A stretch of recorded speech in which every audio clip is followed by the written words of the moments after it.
Yo, what the fuck is this deal, Russ? Your boy SDJ, say that, Jay. Listen, SDJTV.com, man. That's where you can find all my content. I got the song out right now.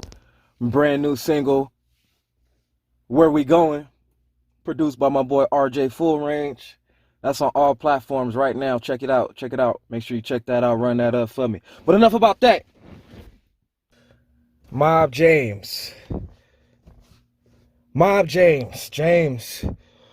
OG nigga. PIRU used to run with Suge Knight back in the early 90s. PIRU member from the Mob. Mobb PIRU is a particular set out of Compton, California. Blood set, Damu set out of Compton, California. Within the past 2-3 years, I say, he gained a lot of attention on the internet, basically coming out, speaking out against Pac and Suge. I remember seeing his first interview. This is right before the documentary, Murder Rap came out. Murder Rap was a documentary created based off the Greg Kading book. Greg Kading was a Compton PD or LAPD, one of them. Don't get me to talking. I don't know. But anyways, he was a police that wrote a book about the murder of Tupac and Biggie. The book wound up becoming a documentary, I want to say around 2015, 16-ish. Mobb James did an interview right before this documentary came out, basically speaking out against Tupac and Suge Knight, just saying how he used to fuck with them and he stopped fucking with Suge because Suge was basically, getting a lot of stuff started. This is one of the first people to come out that knew Suge Knight, that said that Suge Knight wasn't no gangster like that. Because everybody that remembers Suge Knight automatically knew he was like, or thought that he was like a gangster ass nigga, dangling niggas from fucking balconies and, all types of shit, stomping niggas out in the casino. This is the image that we got from him. Pit bulls and cigars and red rags and shit. This is the image that we got from him and shit. So a lot of people, I say like 80-90% of the people from when Suge first came on the scene in the late 80s to when he got knocked out in 05, from that point, 15 fucking years, this guy was pretty much looked at as untouchable.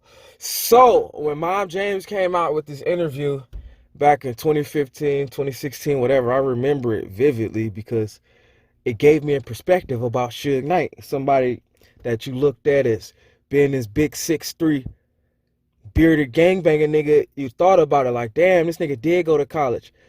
Damn, he never put in no work. What? Like, this is the type of shit that Mobb James was saying. So after that interview, he was in like a blue checker shirt with like his hat to the back, sitting on the couch or some shit. I would shout out the name of the people, but I don't even know. But anyways, fast forward to 2021, 2022, he's on a successful podcast, man. Shout out to Doggy Diamond, shout out to Charlemagne the God and the whole Black Effect, network, you know what I mean? Shout out to them niggas, man. Gangster Chronicles, shout out to the Gangster Chronicles podcast, shout out to niggas, But anyways, yeah, Mobb James was pretty successful with the podcast, It started off with him and Reggie Wright. I follow this shit a lot. He started podcasting this shit. Now, speaking of Reggie Wright, I'm an avid listener of his show, and WACK100 and WACK100 is involved in this because WACK100 came out on Reggie Wright's show. Reggie Wright was a former Compton PD that also worked for Suge Knight back in the 90s, but he has a show now on YouTube, a YouTube show, Bomb First. Shout out to them niggas. WACK100 went on there 2018 and accused Mobb James of being a snitch. Now, fast fucking forward. Of course, Mobb James denied it then. Snitch. We didn't know what he did at the time. There was no paperwork. Mobb James asked for the paperwork. If I snitch, show the paperwork. Fast forward to 2022, a few weeks ago. Star Terrain, the Star Report, shock jock nigga from the mid 2000s and shit. He was real big on the radio and shit.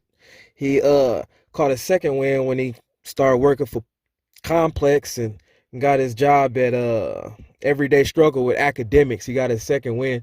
And you know, he shook some shit up the other day by putting out Mobb James's paperwork. Now, Mobb James said provide their paperwork back in 2018. Out of the fucking blue, Star drops the shit on YouTube. Now, once this happened, later on that day, the guy that Mobb James snitched on jumped on Clubhouse. A guy named FG from Cross Atlantic PIRU is a Compton set, Linwood set. He came out that day on Clubhouse and said that, yeah, Mobb James snitched on me. Fast forward to, you know, yesterday, shout out to Street Gangs TV on YouTube. FG has an interview that I will put in the link description.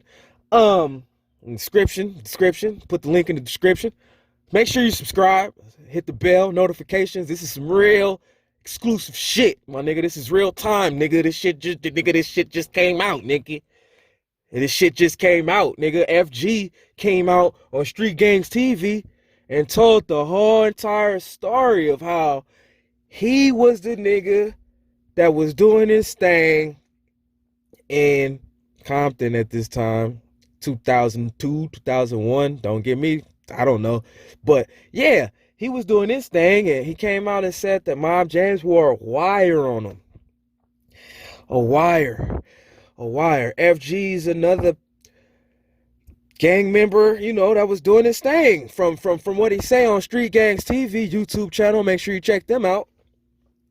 And the reason that, you know, this is shooking up a sector of the fucking internet is because, for one, the black culture never really had no Sammy the Bull. The black culture first taste of that was Alpo. You know, God bless the dead.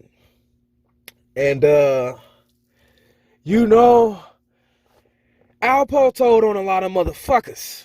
You know, and we just didn't expect that shit for no West Coast shit. We West Coast nigga, you know. We didn't expect that from no West Coast nigga, at least. That was a thing that we wouldn't expect it from Mobb James. Mobb James was on Vlad TV. He got a lot of love. People felt his story, you know. His brother Buntry Al, if y'all remember the Tupac video where they beat the nigga up in the casino, Mobb James's brother is that big nigga in a white suit, you know, doing his thing, you know. So if you was paying attention to the story, you just would have never expected none of them niggas to wear no wire. You know, a wire. You know, a wire, Snooki. You are wiring, son. You know, that's some deep motherfucking shit. You know, and I don't wish death on nobody, and I don't want to see nobody do bad, especially another black man like me. But at the same time, to sit in on a podcast that's Gangster Chronicles, nigga. You got motherfucking A-Wax in that motherfucker. You know? you know, you got niggas like Reggie Wright and I don't know. Reggie Wright, you know, was a cop, so you know, I don't believe that a cop could be a snitch, but you know, I gave the definition on what snitching is, and if I didn't, I'm gonna do it. I'm a blog on that too, but it's really looking bad for Mobb James. This is a black eye on the culture shit. Little do you guys know, if you don't know, you know, Mobb James provided security for Snoop Dogg. It's no telling what the fuck Snoop Dogg would have happened to the dog, you know, when he was fighting his case, when Mobb James was providing security for him. But you know, let me know what y'all think about that. Make sure you comment below, subscribe, like, especially if you made it this far. You must really fuck with this shit. Subscribe. I'm going hard this motherfucking year. The single is out right now. SAYDATJAY. That's on every platform. Facebook, Apple Music, Clubhouse, whatever the fuck it is, Pinterest, whatever it is. SAYDATJAY. I'm out this motherfucker, man. One track J. Say that J. It's the murder. This fuck. You know. Yeah. I don't do nothing for show. Yeah. I don't do nothing for show. I need that the realest you ever seen before. We is that wherever you wanna, we can go. Wherever, baby. No jet lag, never seen pistol snuck in before. We do that. That is so scandalous. Yeah, shit, freak, shake a hand.